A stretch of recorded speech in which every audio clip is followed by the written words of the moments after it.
Il a dit, je suis le cep et vous êtes les sarments. Donc, vous êtes rattachés à ce cep.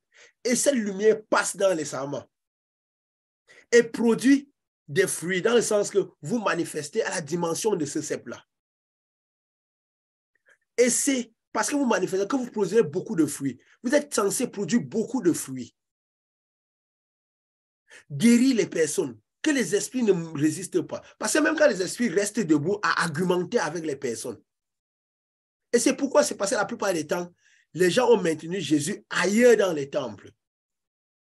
Parce que quand Jésus était ancré, au début, quand le Saint-Esprit est descendu sur Jésus, remarquez que Jésus partait dans les temples, on le chassait des temples, on le chassait des synagogues.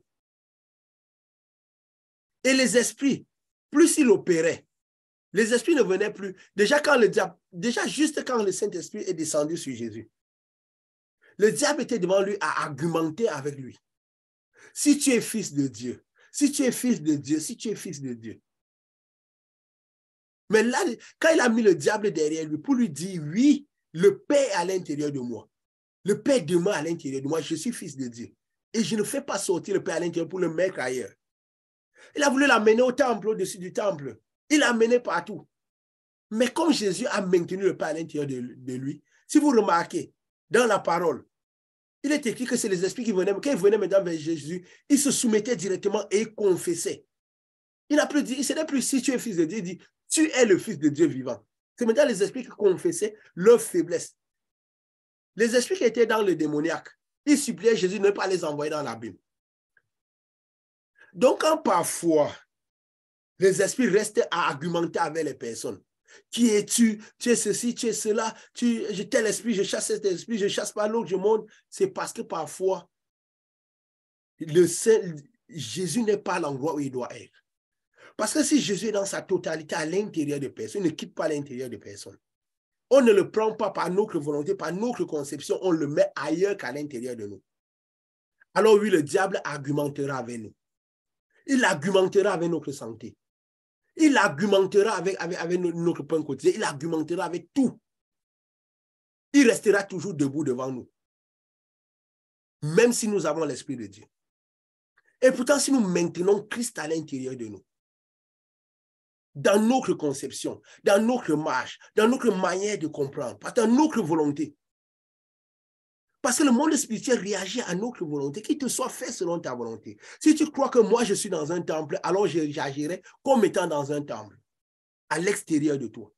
Tu devras faire beaucoup de choses pour combler les distances. Tu devras beaucoup louer. Tu devras aligner des nuits de prière. Tu devras aligner tout ce qu'il faut pour pouvoir combler cette distance. Parce que oui, je suis sur toi. Tu pourras m'utiliser, mais comme étant à l'extérieur de toi. Comme ce monsieur qui utilisait le nom de Jésus et fait des choses, mais il ne suivait pas Jésus, il ne demeurait pas avec Jésus. Il n'avait pas intérêt, il n'avait pas envie que Jésus, quand il partirait, vienne demeurer à l'intérieur de lui. C'est pourquoi vous voyez, Dieu laisse faire toutes les choses qui se font dans les lieux saints, dans les lieux de culte, dans les hommes. Pourquoi? Parce qu'il sait que tous ces gens, oui, ils n'œuvrent pas contre le royaume. Oui, la plupart, beaucoup ont l'Esprit de Dieu qui est descendu sur eux, mais ils utilisent le Saint-Esprit, Jésus, comme étant ailleurs. Ils déplacent Jésus, ils mettent ailleurs. Ils louent Jésus ailleurs. Leur vie n'est pas une louange à Jésus. C'est pourquoi vous voyez parfois des personnes, même qui ont parfois, ils alternent. Le caractère de Dieu, le caractère de Dieu n'est pas là. Par moments, très orgueilleux. En même temps, parfois, très humble. Parce que par moments, Dieu à l'intérieur d'eux, par moments, ils portent Dieu à l'extérieur. Leur volonté, ils déplacent Dieu à l'intérieur, à l'extérieur d'eux, à l'intérieur, à l'extérieur d'eux. Et pourtant, Dieu veut demeurer en permanence à l'intérieur de nous. D'où parfois un grand orgueil, d'où parfois le caractère de Christ n'est pas là. Parfois, l'humilité de Christ n'est pas là. Parce que parfois, à un certain moment, Christ est à l'extérieur qu'à l'intérieur d'eux. Et pourtant, par moi, quand ils veulent utiliser le pouvoir de Dieu, oui, ils peuvent invoquer et retirer le pouvoir de Dieu. C'est pourquoi certaines personnes disent, maintenant, je sens la présence de Dieu. Par moi, c'est comme s'ils ne sentent pas la présence de Dieu. Parce que oui, parfois, Dieu n'est pas à l'intérieur d'eux. Dieu est sorti, ils ont dépassé Dieu ailleurs.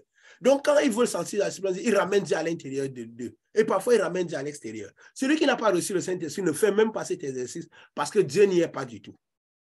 C'est pourquoi ceux qui n'ont pas le Saint-Esprit doivent, parce que c'est une puissance à manifester. Donc, quand nous recevons le Saint-Esprit, nous recevons une puissance que nous devons manifester. Tu vois, celui qui reçoit le Saint-Esprit et qui ne manifeste pas Dieu, pas de guérison, pas... il y a des gens qui reçoivent le Saint-Esprit et le Saint-Esprit en permanence à l'extérieur. Ils n'utilisent même pas ce Saint-Esprit au point où le Saint-Esprit peut partir. Parce que Dieu a dit, vous entrerez, vous sortirez, mais vous aurez le pâturage. La puissance de Dieu est dans le Saint des Saints. Pas dans le lieu saint. Qui est représenté par le bâton de Moïse qui était dans le Saint des Saints. La provision en permanence est dans le Saint des Saints. Pas dans le lieu saint, qui est représenté par la manne que Dieu avait voulu que ça aille dans le Saint des Saints. Et la parole pure est dans le Saint des Saints, pas dans le lieu saint, qui est représenté par les tables de l'Alliance.